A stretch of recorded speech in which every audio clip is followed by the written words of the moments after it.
گل، میری بات مان لو۔ تمہارے جسم کو شدید گرمی کی ضرورت ہے، اور یہ گرمی اس وقت صرف میرے جسم سے حاصل ہو سکتی ہے۔ وہ نیم بے ہوشی کی حالت میں اسے مسلسل انکار کر رہی تھی، لیکن وہ اپنی گل کو اس طرح دنیا سے جاتے نہیں دیکھ سکتا تھا۔ وہ اپنے کمرے کی تمام لائٹس آف کرتا، اسے بے نقاب کر چکا تھا۔ وہ اپنا وجود اسے آہستہ آہستہ گرمی دینے لگا۔ وہ مکمل اس کی باہوں میں مدہوش پڑی تھی، لیکن اس کے بے جان وجود میں اب جان واپس آنے لگی تھی۔ وہ لگاتار 3 بار اسے اپنے جسم کی گرمی دے چکا تھا، لیکن گل ابھی بھی اس لمس سے واقف نہیں تھی۔ وہ اس کڈنیپر سے نفرت کرتی تھی، جس نے کئی دن اسے اپنے پاس قید رکھا تھا۔ لیکن وہ جب گل کو اپنی حویلی لے کر جا رہا تھا تو سخت بارش راستے میں شروع ہو چکی تھی، جس سے گل کا جسم بے جان ہو گیا تھا اور وہ ہوش میں نہیں آ رہی تھی۔ اس کے گیلے کپڑے اس کے جسم کے خدوخال نمایاں آ رہے تھے، جو کسی بھی مرد کو اس کی طرف آنے سے نہیں روک سکتے تھے۔ وہ گل کی رعنائیوں سے کھیلتا رہا، لیکن جب صبح ہوئی تو راہم کے ایک ہاتھ میں اس کی رعنائیاں تھیں۔ دونوں ایک دوسرے کو بے اختیار دوبارہ نہیں، کھانا لے جاؤ اسے۔ وہ خفگی سے چہرہ موڑ گئی تھی تو اس نوجوان ایجنٹ کے ماتھے پر بل پڑ گئی۔ سینے میں پتھر فٹ کیے پھرنے والا وہ مرد اس چھوٹی سی لڑکی کے نخرے دیکھ کر غصے سے پاگل ہو رہا تھا۔ کیوں نہیں کھانا؟ اس نے گررا کر پوچھا۔ میں وارن کر رہا ہوں، کھا لو ورنہ۔ وہ نہایت غصے سے بولا تو وہ خفگی بھول کر اسے گھورنے لگی۔ اگر میں یہ سب کھا لوں گی تو مجھے واپس چھوڑ آؤ گے؟ اس کے سوال پر راہم نے سر ہلا کر ہاں کی۔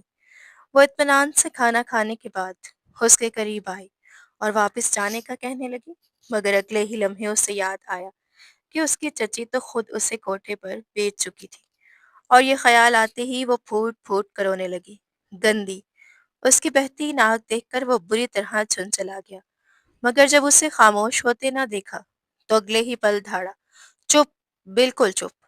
وہ سہم کر پیچھے ہٹنے ہی والی تھی کہ اچانک باہر گلی میں گاڑیوں کے بریک لگنے کی تیز آواز گونجی، اور راہم نے بجلی کی سی تیزی سے اپنی ویسٹ میں چھپا پسٹل نکال لیا۔ راہم نے ایک مضبوط ہاتھ سے گللائی کا منہ بند کیا اور اسے کھینچ کر الماری کے پیچھے بنے خفیہ کیبن میں دھکیل دیا، جہاں گھپ اندھیرا تھا۔ وہ اچھی طرح جانتا تھا کہ باہر کون لوگ آئے ہیں اور ان کا مقصد کیا ہے۔ یہاں تک پہنچنا راہم کے لیے ایک کڑا امتحان بن چکا تھا، کیونکہ اس کا انڈر کور مشن اب اس معصوم لڑکی کی وجہ سے داؤ پر لگ گیا تھا، جس کی چچی نے چند پیسوں کی خاطر اپنی سگی بھتیجی کا سودا کر دیا تھا۔ مگر اس نیٹ ورک کا سراغ لگاتے لگاتے راہم خود اس دلدل میں اتر آیا تھا، جہاں ایک غلط قدم کا مطلب صرف موت تھا اور کچھ نہیں۔ گللائی کی سسکیاں راہم کی جیکٹ میں دب کر رہ گئی تھیں، جبکہ اس کی بڑی بڑی خوفزدہ آنکھیں اندھیرے میں راہم کا چہرہ دیکھنے کی ناکام کوشش کر رہی تھی، جو اس وقت غصے اور تناؤ کی شدت سے سرخ ہو چکا تھا۔ باہر سے آنے والی قدموں کی چاپ اب اس ٹوٹے پھوٹے کوارٹر کے دروازے تک پہنچ چکی تھی، اور پھر ایک زوردار دھماکے کے ساتھ دروازہ زمین بوس ہو گیا، جس سے پورا کمرہ لرز اٹھا تھا۔ مگر اس کے باوجود راہم نے اپنی پوزیشن نہیں چھوڑی، بلکہ اس کی نظریں سیدھی سامنے والی ہال پر جمی رہیں، جہاں 3 مسلح نقاب پوش داخل ہو چکے تھے اور ان کا ہر قدم موت کا پیغام لیے آگے بڑھ رہا تھا۔ راہم جانتا تھا کہ گلالئی کو اس کے چچا کے گھر سے غائب کرنا ان لوگوں کے لیے ایک بڑا جھٹکا تھا، کیونکہ وہ کوئی عام لڑکی نہیں تھی، بلکہ اس کے پاس اپنے مرحوم والد کی وہ خفیہ ڈائری موجود تھی، جس کا ذکر راہم کی ایجنسی کے ریکارڈ میں بھی محفوظ تھا۔ مگر گلالئی اس حقیقت سے بالکل بے خبر تھی کہ اس کی معصومیت کے پردے میں کتنے گہرے اور خونی راز دفن ہیں، جن کی تلاش میں آدھی دنیا کے کرائم مافیا کے لوگ پاگل ہو رہے ہیں۔ اور اس کا سامنا اس وقت راہم جیسے سخت مزاج اور ڈیوٹی کے پکے ایجنٹ سے تھا، جو جذباتی ہونا جانتا ہی نہیں تھا۔ مگر گلالئی کی بے بسی نے اس کے اندر کچھ ایسا بدل کر رکھ دیا تھا جس کا اس سے خود بھی احساس نہیں تھا۔ کمرے کے اندر تلاشی لیتے جب ایک نقاب پوش بالکل اس الماری کے قریب پہنچا تو راہم کے ہاتھ کا ٹریگر دبنے ہی والا تھا کہ اچانک اس شخص کا فون بج اٹھا۔ دوسری طرف سے آنے والی بھاری اور رعبدار آواز سنتے ہی اس نے فوراً اپنے ساتھیوں کو واپس موڑنے کا اشارہ کیا، کیونکہ باس کا حکم تھا کہ اگر لڑکی وہاں نہ ملے تو ایک لمحہ بھی ضائع کیے بغیر اس حویلی کا رخ کیا جائے۔